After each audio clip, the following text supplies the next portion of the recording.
said, hey, would you step up and do the God moment? And I think I responded Monday. Yeah, so I read it Saturday, but I really was like, what am I going to talk about? Because where I'm at, and I know some of you in this room as friends, every day is a God moment. I mean, we all here blessed in this world that we're here, and you look at what's going on in the world. We're not on the Gaza Strip. We're not in some of these places. We're not in Ukraine. So I just feel like we're so blessed to be where we are today. That said, there is one event in my life that I didn't think this would be emotional. It is a God moment. So a little bit about me. My wife and I are both from Wisconsin. We both ended up at the University of Wisconsin-Stevens Point, graduated in 1979. We were friends. We were RAs. We both ended up in Minneapolis. And we would get together as friends. We hadn't dated. And then in Labor Day of 1983, we were out on an event with some friends, went out dancing, and something clicked. And we started dating. 13 months later, we got married. 13 months later, in 1985, we had our first child. Both had great careers. My wife was in the school system doing a lot of community education. I was selling stop loss for self-funded employers. Things were going great. We welcomed our second child in '88, and my wife made a decision to not go back to work for a year. And then a year later made a decision she just wasn't going to go back to work. Big change for us, but we adapted. 3 years later, we welcomed our third child. And during that time, my career had been exploding. I was doing great. I was in sales. I loved being in sales.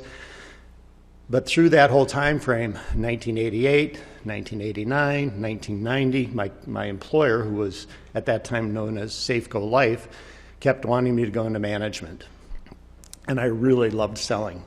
So they said one year, move to Seattle. And I said, no, I'm not going to do that. And I took my time. Next year, we'd like you to be in LA. No, I'm not going to do that.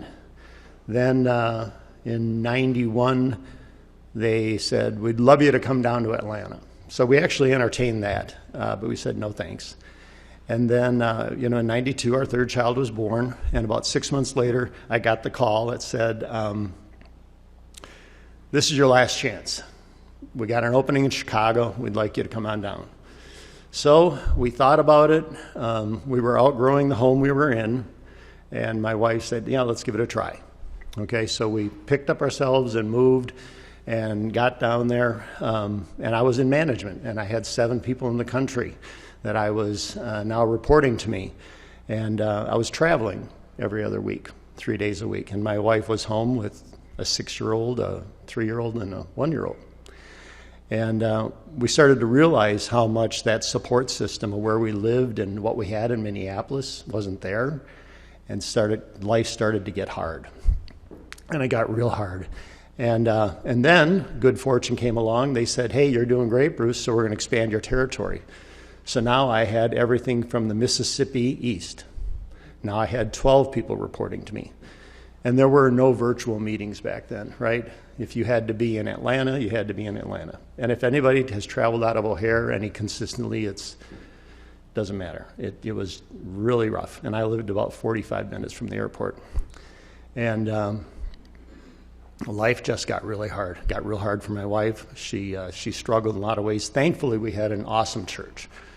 So if it wasn't for that church, I'm not sure how it would have turned out.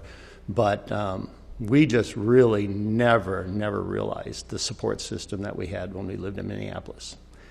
And a lot went on. And so I was traveling, and so we moved January of 93.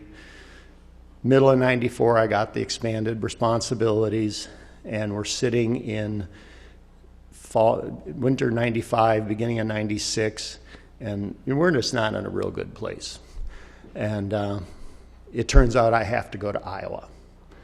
And because I was really trying to cut back on traveling. I had to get to Iowa, but it was going to be an overnight.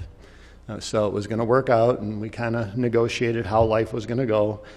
And who would know that in March of 1996, March 6th, I think it was, my flight got canceled because of a snowstorm. So I called home, and I knew this wasn't going to go well. And I said, I'm sorry. And there's only one flight out of Cedar Rapids, right? I mean, that was it. I'm sorry, but my flight's canceled, and I'm not going to be coming home tonight. And she said, okay. She said, I don't care what you do or when you do it, but you need to get us out of here. I'm done. Not doing it anymore. And I'm sitting in probably a Holiday Inn, who knows, at the end of my bed, and I'm like, okay, I've got to figure this out. Now, I can tell you, I've traveled my entire career from 1980 to 96, and I have never received a phone call in my hotel room. You always have to let your employer know where you're at so that if they ever had to reach you, they could. But 15 minutes later, my boss calls. Hey, Bruce, it's John Beck. I said, hey, John. I said, what? I immediately thought somebody died, because why did you call me? He said, well, hey, you're going to get a call from Larry Pick. He has an opening with the TPA and the third-party administrator that was owned by Safeco. He has an opening in Ohio, and he said he's going to want you to entertain that, but you don't have to take it seriously. I said, well, John, I think I'm going to take the job. And so he said, well, you got to think about this. I said, yeah, I know, I will. I said, well, thanks. So boom, hang up, quick call. And so it's like, hey, Sal. And she said, yeah. What do you think about moving to Cleveland and being part of the TPA? And she said, let's do it. And so we got home that Saturday, called some friends, made some connections. The following Saturday, we were in Cleveland, met with a realtor, decided on a house, and we were moved on June 5th. And we had the best 3 years of our life. I never traveled. I was home all the time. The kids needed a dad. They had a dad. And that's my God moment. So what happened after that was they said, hey, come and run the company in Wisconsin, and then a lot of things happened, and I ended up buying the company, and then 5 years I sold the company, and so I'm here. So I like I said, I think every day is a God moment, but that's the one in my life that I've only received one phone call in a hotel room, and changed my life. So there you go. Thanks.